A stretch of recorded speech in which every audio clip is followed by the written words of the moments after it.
Arestado isang lalaking sangkot umano sa pagnanakaw ng motorsiklo sa Quezon City. Ang suspect na aktuang pang ginagamit ang motorsiklo. May unang balita si James Agustin.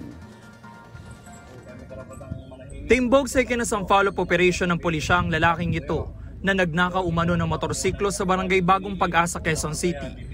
Naaktuhan pa ng mga pulis at biktima ang 28 anyos na si Noroden Ali Disomimba na ginagamit ang motorsiklo. Along North Avenue, nakita nila yung suspect na sakay nung nawalang nanakaw na motor.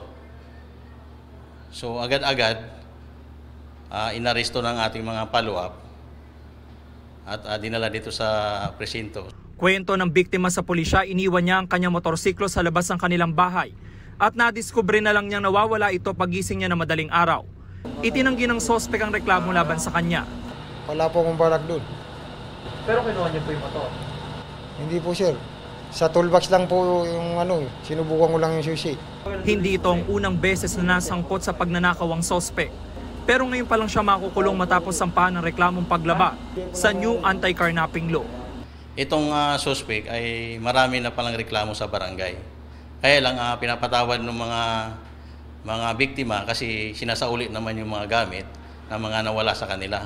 Ito ang unang balita. James Agustin para sa GMA Integrated News. Igan, mauna ka sa mga balita. Mag-subscribe sa GMA Integrated News sa YouTube. Sa mga kapuso abroad, subaybayan nyo kami sa GMA Pinoy TV at sa www.gmanews.tv.